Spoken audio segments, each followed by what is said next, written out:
금요 예배 나오신 여러분 주님의 이름으로 환영합니다. 모두 일어나셔서 하나님 말씀 받겠습니다.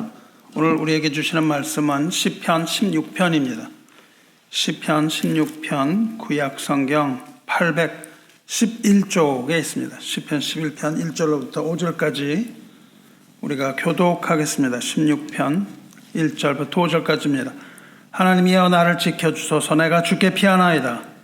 내가 여호와께 아뢰되 주는 나의 주님이시오 이 주밖에는 나의 복이 없다 하였나이다. 땅에 있는 성도들은 존귀한 자들이니 나의 모든 즐거움이 그들에게 있도다. 다른 신에게 예물을 드리는 자는 괴로움이 더할 것이라. 나는 그들이 드리는 피의 전제를 드리지 아니하며 내 입술로 그 이름도 부르지 아니하리로다. 함께 읽겠습니다. 여호와는 나의 산업과 나의 잔의 소득이시니 나의 분깃을 지키시나이다. 아멘. 예, 모두 자리에 앉으시기 바랍니다. 우리 오늘도 우리가 시편으로 은혜 받기를 원합니다.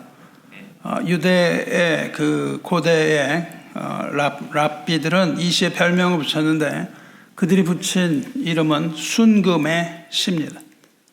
그 내용이 순금처럼 아름답고 빛나기 때문입니다. 어떤 사람은 이 시를 가리켜서 다윗의 보석 그렇게 불렀습니다. 여러분 어떠세요? 오늘 읽으셨을 때 굉장히 아름답게 느껴지나요? 그리고 또 보석처럼 빛나게 그렇게 느껴지신지 모르겠습니다. 또 여러분 가지신 그 성경 위에 보면 제목이 붙어 있습니다. 제목이 오늘 읽은 시 16편 제목에 뭐라고 되어 있냐면 다윗의 믹딤이라고 제목이 붙어 있는 거 여러분이 찾으실 수 있을 겁니다. 믹담이라는 말은 비밀 혹은 신비를 뜻합니다. 하지만 이 시편 16편이 어떤 것이 비밀인가 하는 것은 오늘 우리가 다루지 못하고 다음번 후반부에서 밝힐 것이고 오늘은 전반부만 우리가 돌아보겠습니다. 다윗의 믹담이 무엇인지 다음번 설교에서 기대하시기 바랍니다. 이 세상에 어떤 사람도 할 수 없는 일, 그 누구도 할 수 없는 일을 시인은 할 수 있습니다. 오직 시인만이 하나님의 은혜를 알 수 있으며 시를 통한 고백과 찬양만이 하나님 기쁘시게 할 수 있습니다. 우리는 시를 통해서 하나님의 비밀을 깨달을 수 있고 시인을 통해서 하나님의 은혜를 설교할 수 있습니다. 이 다윗의 믹담이라는 이 제목은 본시 외에도 다른 시에도 붙어 있는 제목들인데 한 너댓 개 정도 되는데 이 시들은요 기도로 시작합니다. 언제나 그 아름다운 순금의 시는 기도로 시작을 해요. 기도로 시작을 하는 것은 그 시인이 고난을 당하고 있다는 증거입니다. 고난을 당하는 사람이 그 다윗의 믹담이라는 이 시로서 자기가 고난받고 있다는 것을 알린 후에 그 후에는 하나님에 대한 전폭적인 신뢰가 따라옵니다. 그리고 궁극적으로는 하나님 안에서 누리는 안전함 그리고 즐거움과 기쁨을 믿는 그러한 확신으로 노래가 끝나는 그러한 특징이 있습니다. 16편도 그래서 마찬가지예요. 16편이 그렇게 이제 시작되는데 우리가 6절 이후는 읽질 않았죠. 그래서 그 후는 어떻게 전개될지 우리가 여러분 읽어보시기 바랍니다. 그러나 오늘 읽은 16절의 전반부 1절부터 5절까지는요 둘로 나눠지는데 1절 그리고 2, 3, 4, 5 이렇게 두 부분으로 구성이 됩니다. 1절은 뭐냐면 하나님께 드리는 믿음의 기도예요. 1절이. 그리고 2, 3, 4, 5절은 오직 여호와 하나님만을 믿고 의지하겠다는 다짐 그 다윗의 결단이 들어있습니다. 그리고 그 후에 후반부로 들어가서는 하나님을 의지하는 그 신뢰와 확신이 점점 깊어지는 것이에요. 1절 보시면 하나님이여 나를 지켜주소서 내가 주께 피하나이다 이렇게 시작을 합니다. 특히 요즘 우리가 이것을 많이 묵상하는데 지난번에는 시편 22편을 묵상했습니다. 그렇죠? 여기서 다윗이 부르는 하나님이여는 그 하나님의 이름은 엘입니다. 시편 22편에서 예수 그리스도께서 그 고난을 당하실 때에 그리고 주님께서 십자가 위에서 계실 때 부르셨던 엘리 엘리 라마 사박다니 나의 하나님 하고 같은 이름이에요. 그러니까 지금 16편에 나왔던 것이 예수님께서는 십자가에서 나의 하나님, 나의 하나님, 엘리, 엘리 이렇게 부르십니다. 이렇게 엘이라는 하나님의 이름은 아주 지극히 연약한 상태에 있을 때에 우리가 부르는 이름, 전능하신 하나님, 그리고 자기 백성을 죽음으로부터 구원하시는 전능하신 하나님을 부르는 이름입니다. 시편 16편이 후에 보시면 죽음에서 아주 그 위기, 죽음의 위기에서 구해달라는 그런 시인 것을 알 수 있어요. 그래서 본 시도 죽음으로부터 구원하여 주실 것을 간구하는 시에 해당합니다. 신실하신 대제사장이신 예수께서 십자가에서 눈물과 부르짖음으로 기도하실 때에 그 기도를 들으시고 마침내 죽음에서 그를 일으키시고 드디어 하나님 보좌 우편에 앉히신 엘 하나님께서 우리의 기도도 들으시고 우리에게 복 주실 것을 믿으시기 바랍니다. 그러므로 우리도 고난을 당할 때마다 그리고 죽음 앞에서 확신을 가지고 나의 하나님, 나의 하나님 이렇게 부르면서 기도하시기를 축원합니다. 다윗은 하나님 이렇게 나의 하나님 부른 후에 나를 지켜주소서 그렇게 기도합니다. 지켜주소서라는 말은 온전하게 보존해달라는 말입니다. 영어로는 preserve죠. 우리 나의 상태를 보존해달라. 이렇게 기도를 합니다. 예수님께서 제자들을 위하여 기도하실 때 이렇게 기도하셨습니다. 요한복음 17장에 내가 그들과 함께 있을 때에 내게 주신 아버지의 이름으로 그들을 보전하고 지키었나이다. 그렇게 말한다고요. 누구의 이름으로요? 아버지의 이름으로. 그 하나님의 이름으로 그들을 보전하고 지켰나이다. 하고는 그들을 보전하게 할 것을 연이어서 기도하신다고요. 예수님이 십자가에 가시기 전에 이제 십자가에 죽으신 후에도 이들을 아버지의 이름으로 하나님의 이름으로 보전하여 주실 것을 기도하는 그 기도가 나옵니다. 그 중에 하나도 멸망하지 않고 다만 멸망의 자식들 뿐이오니 이는 성경을 응하게 함이니이다. 이렇게 말씀하시면서 예수께서는 아버지의 이름으로 하나님의 이름으로 그들을 보존하고 지켜달라. 그렇게 이야기를 합니다. 우리 주님께서 우리를 보호하고 지켜달라고 기도하셨기 때문에 하나님께서는 그 기도를 들으시고 모든 환난에서 우리를 건지시고 또한 죽음의 멸망으로부터 우리를 지키실 것입니다. 할렐루야. 우리의 어떤 기도 이전에 주님의 기도가 있었고 예수님께서 눈물로 우리를 위하여 우리를 보존하고 지켜주시기를 아버지께 간구하셨기 때문에 하나님은 그 아들의 기도를 들으시고 우리를 지키신다. 그 말입니다. 그리고 다윗은 또 이렇게 기도합니다. 내가 주께 피하나이다. 이렇게 하죠. 이것은 내가 주께 피하겠습니다. 라는 그런 의지적인 그런 이야기라기보다는 내가 하나님 안에서 피할 곳 은신처를 얻었습니다. 그런 뜻입니다. 내가 하겠다는 어떤 의지보다는요. 내가 그 안에서 피난처를 발견했습니다. 그런 뜻이라고요. 마치 병아리들이 어미 닭의 날개아래로 피하듯이 또 독수리 새끼들이 어미 독수리 품 안에서 평화를 누리듯이 내가 여호와께 피하나이다. 그 말입니다. 내가 하나님의 권능 아래서 피난처를 얻었나이다. 라고 이미 성취된 일로 여기는 거예요. 내가 이제 급하게 돼서 하나님 안으로 피하겠습니다. 라는 것보다는 내가 이 위기 가운데서 하나님 안에서 이미 피난처를 얻었습니다. 이렇게 성취된 일로 여기는 거예요. 여러분도 기도를 할 때에 우리가 기도할 때 기대가 없는 기도가 무슨 의미가 있겠습니까? 기도를 하면서 또 안 될 거야. 뭐 이런 식의 기도가 무슨 힘이 있겠어요? 그것이 아니라 이미 성취된 일로 여기면서 간구하는 것이 힘이 있는 기도입니다.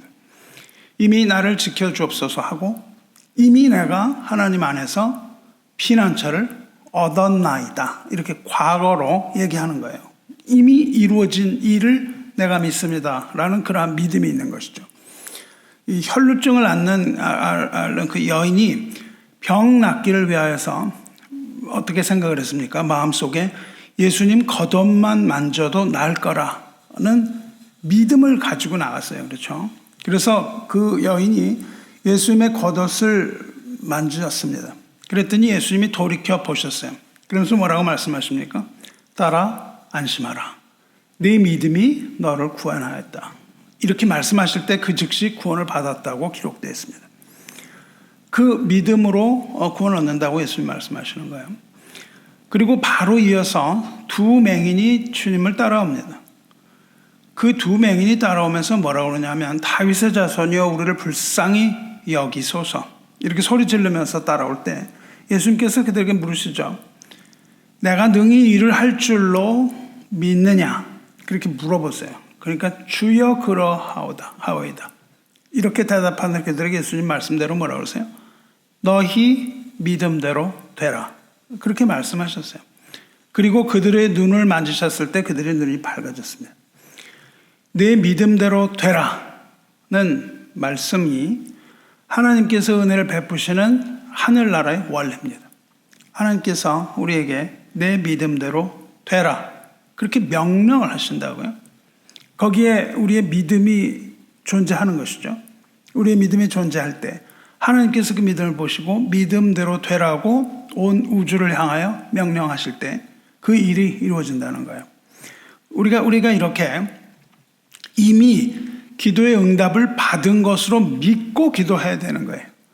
그것을 응답을 받은 것으로 믿고 믿음으로 기도할 때에 내 믿음대로 되리라는 명령이 주어지는 거죠. 그런 하늘 원리가 그대로 우리 기도에 적용될 줄로 믿습니다. 하나님의 나를 지켜주소서 내가 죽게 피하나이다. 이것은 그 뒤를 보시면 알지만 죽음의 위기에서 부르짖는 기도예요. 죽음의 위기에서 여러분도 이렇게 기도하시기 바랍니다. 이제 이렇게 기도한 다윗은 또 이러한 말로 하나님 앞에 나가요. 2절 보시면 내가 여호와께 아뢰되 주는 나의 주님이시오니 주밖에는 나의 복이 없나이다 하였나이다. 이것은 다윗의 신앙 고백에 해당합니다. 이렇게 고백하죠. 주는 나의 주님입니다. 이렇게 고백을 하거든요. 이것은 베드로가 예수님 앞에서 드린 신앙의 고백과 진배 없습니다. 주는 그리스도시요 살아계신 하나님의 아들이니이다. 이렇게 고백했던 베드로처럼 주는 나의 주님이시오니 다윗이 이렇게 고백을 하죠. 그러니까 베드로 고백의 원형에 가깝습니다. 주는 나의 주님입니다. 이렇게 고백하는 것은 반대로 무엇을 의미해요? 주는 나의 주님입니다 하는 것은 뭘 의미하냐면 반대로 나는 주님의 종입니다 라는 고백이죠. 이것은 내가 주님을 주님으로 여기고 나는 주님께 온전히 순종하겠다는 의지의 결단입니다.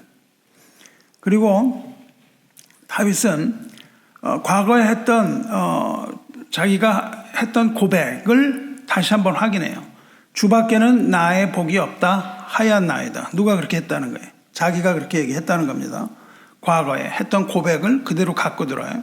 현재의 고백, 주는 나의 주님입니다 하는 고백과 과거에 했던 것, 주밖에는 나의 복이 없습니다. 이렇게 했던 그 두 가지 고백을 가지고 이제 새로운 고백을 만들어내는 거예요. 오직 그 무슨 말이죠? 오직 하나님 외에는 다른 어떤 것도 나의 주님이 될 수가 없습니다. 그러한 고백입니다. 다윗은 참된 복의 근원은 다름 아닌 오직 여호와에게만 있다. 이렇게 고백을 하고 있는 거죠. 오직 하나님에게만 내가 순종하겠습니다. 그런 뜻이에요. 그 외에 다른 어떠한 신도 섬기지 않겠다라는 결단이 그 결단을 과거에 했었는데 지금도 전혀 변하지 않았습니다 라고 고백을 하는 거죠. 과거에나 현재나 앞으로도 나의 믿음이 변하지 않을 겁니다. 주님을 배신하지 않겠다 이런 고백을 하고 있는 거죠.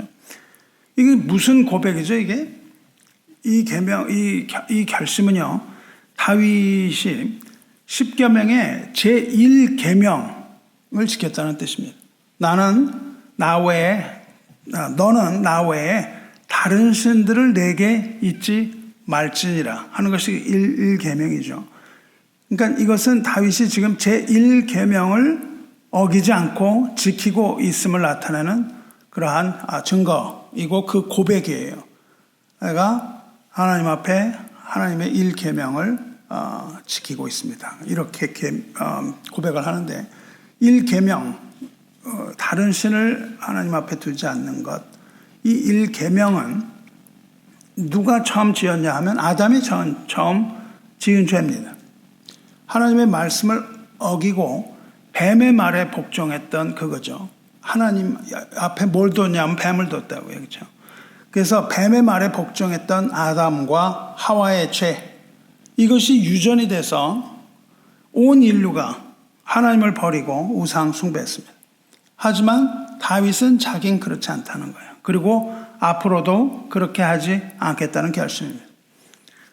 참으로 우리에게 중요한 것이 뭐죠? 이 예배에 있어서 참으로 우리에게 중요한 것은 예배의 대상이 누구인가 하는 겁니다. 하나님을 섬길 것인가? 아니면 자기를 위해 만든 우상을 섬길 것인가? 이것이 바로 다윗의 고백이에요. 다윗의 이 고백에 들어있는 중요한 내용이 바로 이것이고 우리가 매일매일 다짐해야 되는 중대한 믿음의 영역입니다. 만일 우리가 심한 고난을 받고 있을 때 그러한 고난 가운데서도 이렇게 동일한 고백을 하고 있다면 우리는 영적으로 아직 건강한 상태에 있는 거예요.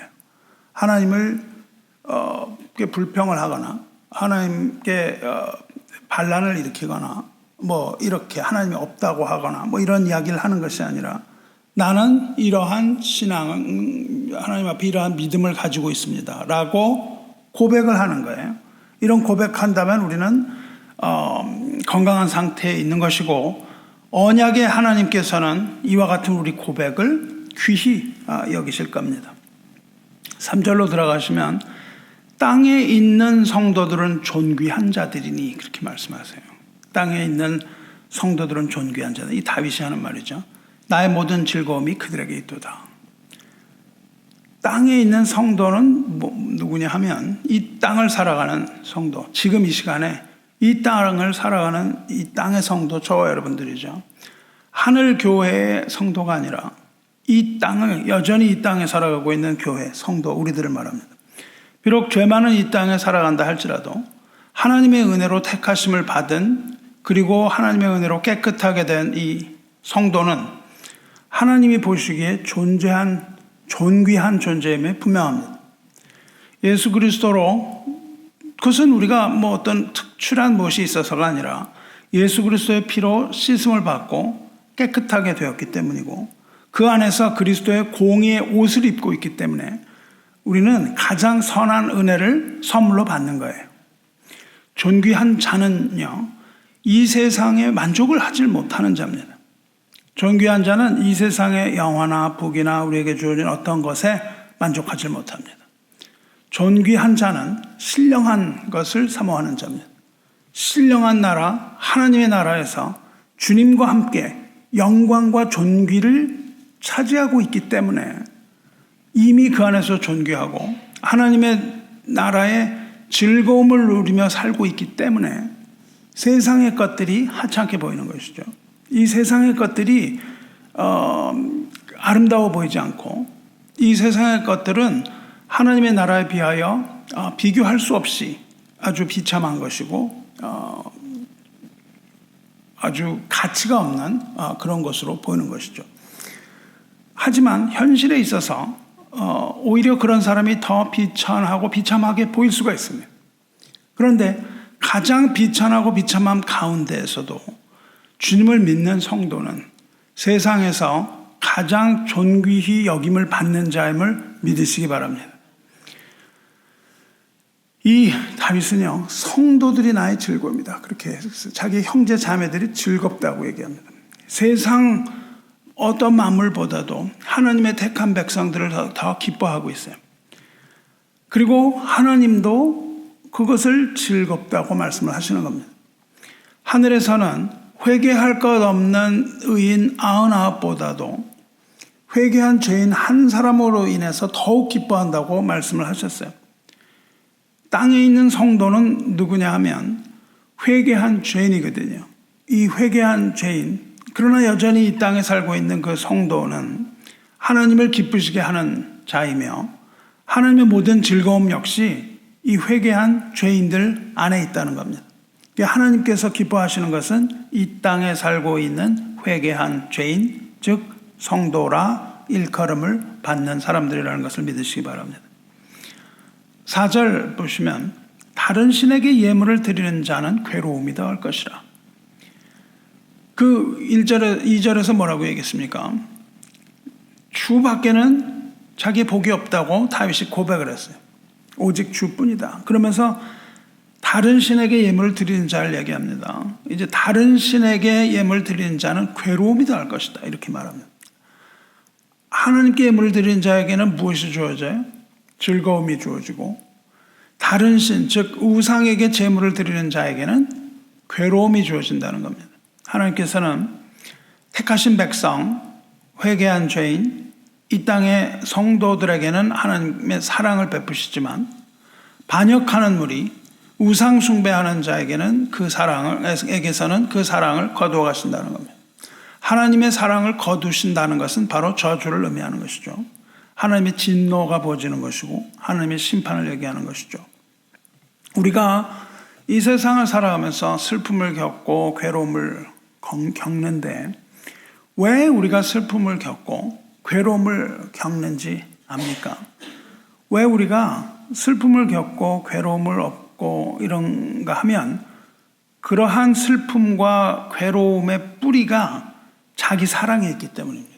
나를 사랑하기 때문이에요. 자기 중심적인 삶을 말하는 거예요. 자기 애적인 사랑, 다시 말하면 나르시시스트적인 사랑입니다. 자기를 사랑하는 거예요. 하나님을 사랑하지 않고 형제를 사랑하지 않는 이유는 자기를 사랑하기 때문이에요. 자기를 사랑하면 형제를 사랑할 수가 없어요. 형제를 사랑하고 형제를 미워해야 되는데 형제를 미워하기 위해서 필요한 것은 하나님의 뿌리를 잘라버리는 겁니다. 하나님이 있으면은 형제를 미워하고 형제에게 해를 끼치기가 어렵거든요. 그래서 형제를 잘라버리면 하나님을 자르지 않고는 견딜 수 없는 거예요. 그래서 하나님으로부터 오는 것이 다 단절이 됩니다. 이렇게 나르시스트적인 삶, 자기 애적인 삶은요, 결국 자기를 사랑하는 자기애 때문에 좌절을 겪는 거예요. 왜냐하면 나는 나를 사랑하는데 세상이 나를 사랑하지 않거든요. 나르시스트가 뭐예요? 다른 사람이 나를 사랑해 주기 바라는 거거든요. 그래서 억지로 그 사랑을 가져오려고 조종을 하죠. 다른 사람에게. 다른 사람을, 그걸 나르시시스트라고 부릅니다. 다른 사람을 조종하는데 결국은 그 사랑을 받아오는 게 아니라 어떤 결과가 나요. 모든 사람과의 관계가 다 단절이 됩니다. 모든 사람들이 결국은 떠나가거든요. 그러니까는 자기 애적인 사람은 좌절을 겪을 수밖에 없습니다.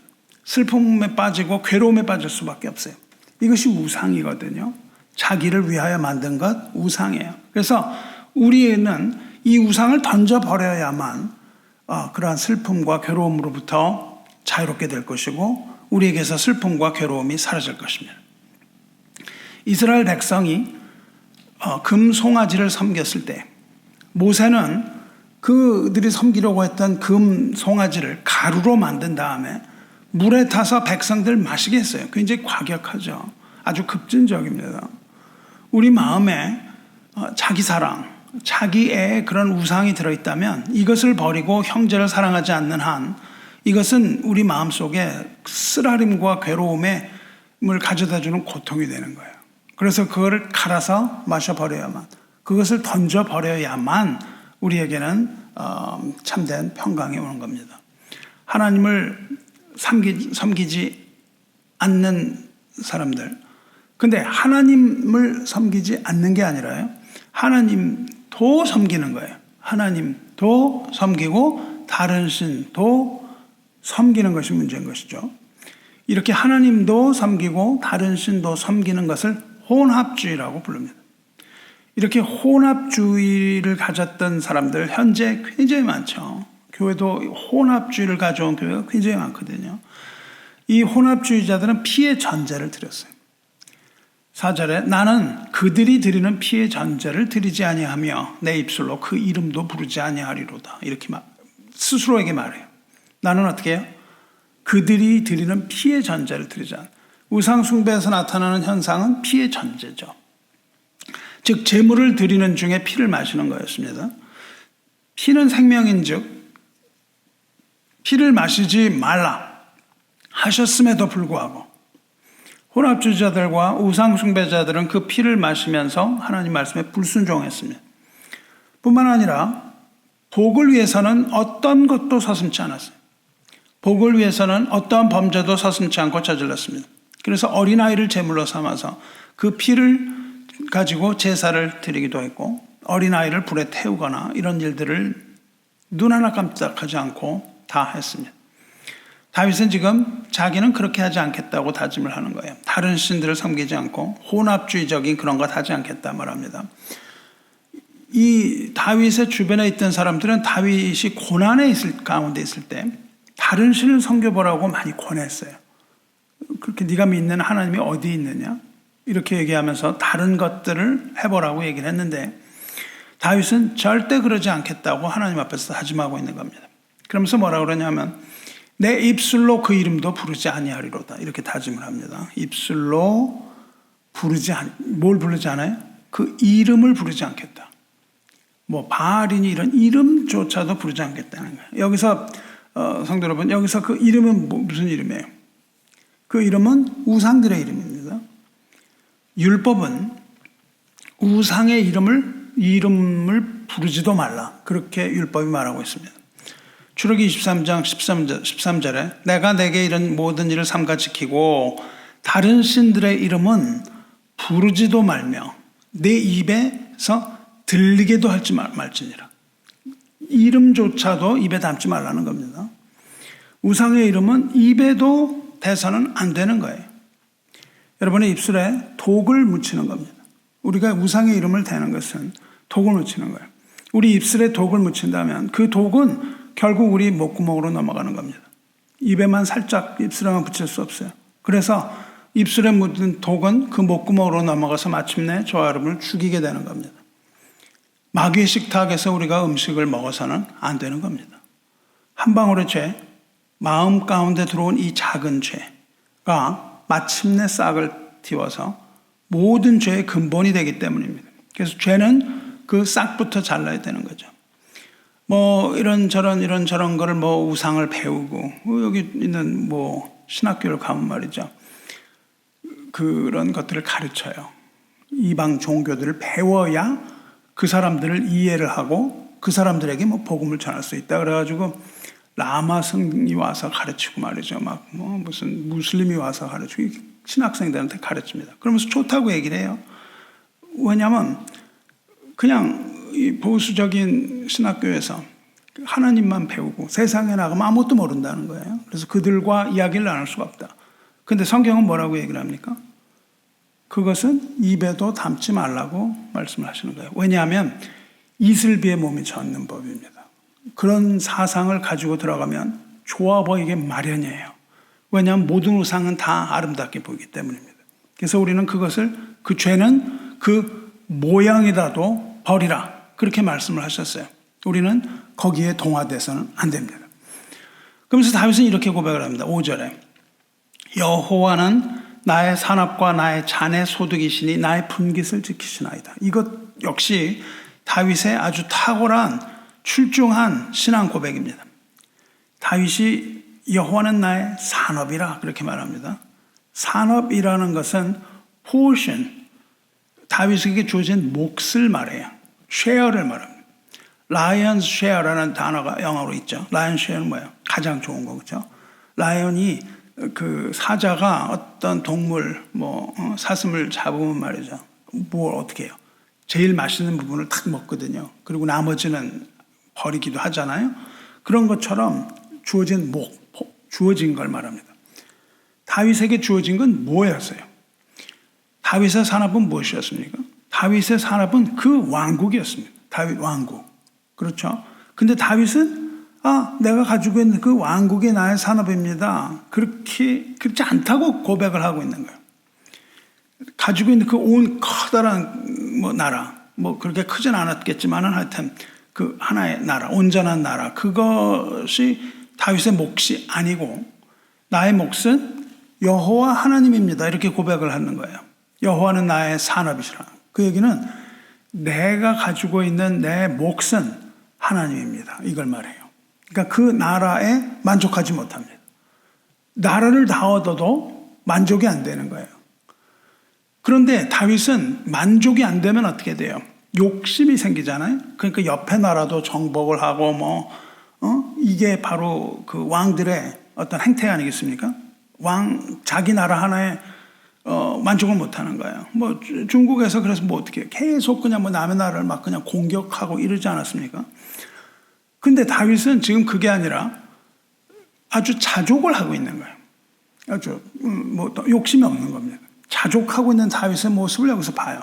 다윗은 지금 하나님으로 만족하고 있는 겁니다. 그래서 시편 23편에서 어떻게 돼요? 여호와는 나의 목자시니 내게 부족함이 없으리로다. 그렇게 말하거든요. 부족함이 없는 삶이에요. 그거는 실제로 뭐가 더 필요한 게 없다는 뜻이 아니라 이제 뭘 더 가질 필요가 없다. 더 이상 내가 욕심이 없는 그런 거예요. 우리가요, 풍요로움이라는 거는, 인간은요, 기본적으로 풍요로움에 만족을 못 하거든요. 우리에게 아무리 많은 재물이 주어져도 만족을 못 해요. 그래서 어떻게 합니까?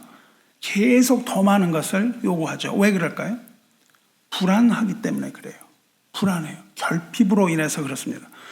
그래서 계속 더 많은 것을 요구하는데, 하나님의 믿음으로 우리가 충만하고 성령이 충만하면 어떻게 되냐 하면 더 이상의 니드가 없어지는 거예요. 필요한 것이 없어지는 거예요. 이미 가득 찬 거예요. 그것을 자족이라고 부르거든요. 그것이 뭐냐면 하나님으로 자족하는 거예요. 하나님이 아닌 것은 아무리 채워도 이 세상에서 자꾸만 공허한 법이에요. 아무리 채우면 채워도 공허합니다. 우리는 오직 하나님으로 채워질 때만 자족할 수 있습니다.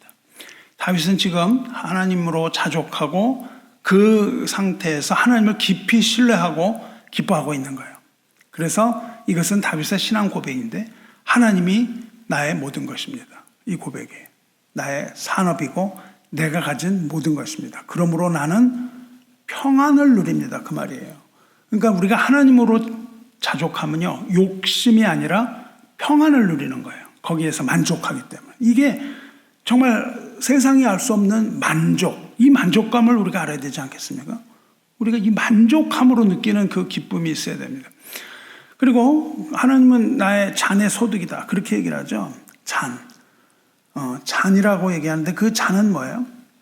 하나님으로부터 받은, 나의 잔이 하나님으로 받은 인컴, 소득으로 가득한 거예요. 그래서 그 잔이 가득한 것처럼 다윗의 마음이 기쁨으로 가득하다는 거예요. 그래서 다윗은 다른 신을 쫓아가고 싶은 생각이 하나도 없다는 겁니다. 어떤 내가 그냥 막 괴로움 가운데 다른 신 이렇게 쫓지 말아야지 이런 게 아닌 거예요. 그런 식으로 우리가 우상을 벗어날 수가 없습니다. 우리가 우리 마음속에서 드라이브 하는 것이 계속 우상을 쫓으라고 얘기하기 때문에 그런 식으로는 벗어날 수가 없어요. 무엇이 우상을 쫓아내냐면 우리 마음 가운데 아주 만족함을 느끼는 것, 하나님으로 만족해서 더 이상의 어떤 다른 신이 필요 없는 것, 이 상태가 되는 것이 다윗의 오늘 시편에서 우리가 볼 수 있는 겁니다. 십자가 예수님도 그렇게 하셨죠. 십자가에서 고난을 받고 하나님 버리신 것 같은 것, 모든 것이 다 결핍이죠, 그죠? 버림받은 것 같은 이런 때 하나님을 향하여 나의 하나님 그렇게 부르셨다고요.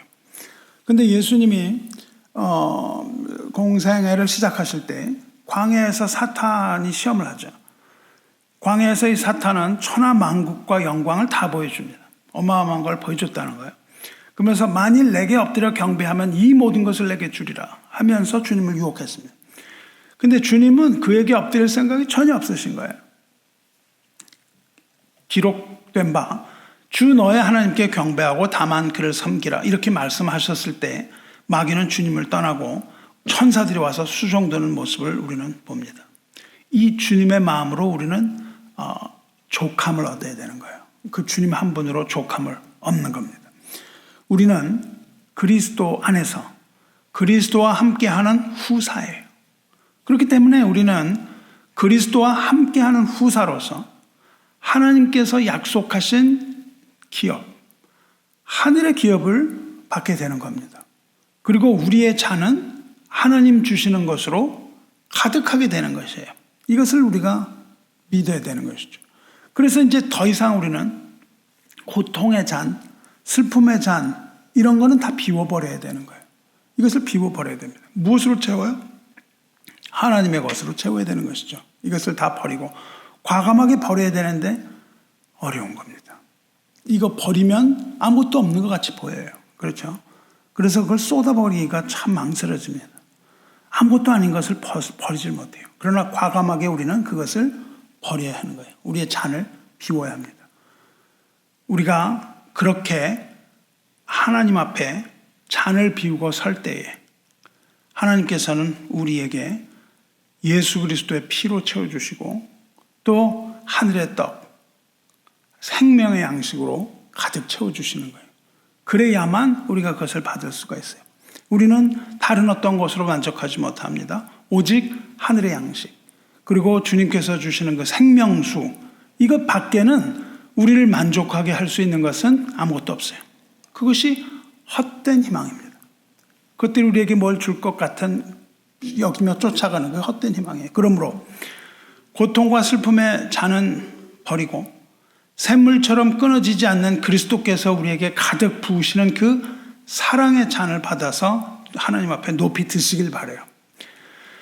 마지막으로 다윗은 뭐라고 그럽니까? 5절 마지막에 다윗은 여호와는 나의 분깃을 지키시나이다 그렇게 말합니다. 그렇게 고백을 해요. 분깃은 앞에서 말한 뭐죠? 산업, 소득 그렇게 얘기했잖아요. 그것이 분깃이에요. 세 단어가 나왔어요. 산업, 소득, 분깃 다 같습니다. 이 분깃이라는 건 뭐냐면요, 땅을 경작할 때 그 소작인들이 지주한테 가서 땅을 분할받죠. 그 분할받은 땅을 분깃이라고 불러요. 그러니까 여기서는 누구한테 받은 분깃입니까? 하나님께서 우리에게 맡겨주신 분깃입니다. 하나님께서 우리에게 땅을 주셨다고요. 하나님께서 우리에게 분깃 땅을 주셨는데 우리가 받는 건 참 좋아하는데요. 받는 걸 좋아해요. 받는 거 싫어하는 사람이 어딨어요? 뭐 주면은 좋아하잖아요. 문제는 뭐냐면 하나님께서 우리에게 주신 분깃을 우리가 지킬 능력이 없다는 겁니다. 이 세상에서 하나님이 우리에게 주실 것을 지킬 능력이 없어요. 예수님께서 씨 뿌리는 자 비유를 말씀하셨을 때 뭐라고 그러세요? 길가에 뿌려진 씨, 그 중에 4가지 중에 길가에 뿌려진 씨는 이렇게 말씀하십니다. 길가에 있다는 것은 말씀을 들은 자니 이에 마귀가 가서 그들이 믿어 구원 얻지 못하게 하려고 말씀을 그 마음에서 빼앗는 것이요. 그래요. 우리가 하나님의 분깃을 받았는데, 땅을 받았는데 그 믿음을 받고 구원을 얻는데 길가에 있는 사람은요, 지키질 못해요. 우리도 지키지 못합니다. 누구나 지키지 못해요. 우리가 믿음을 어떻게 지키겠어요? 여러분 중에 뭐 믿음을 나는 강력하게 나는 믿음을 지킵니다 이런 사람이 있나요? 없어요. 없습니다. 사탄은 우리 마음속에 들어와서 우리 소중한 것들, 믿음, 기쁨, 사랑 이런 것들을 다 뺏어가려고 합니다. 근데 다윗은 고백을 해요. 여호와는 나의 분깃을 지키시나이다. 우리가 믿음을 가질 수 있는 이유는 하나님께서 우리 믿음을 지켜주시기 때문입니다.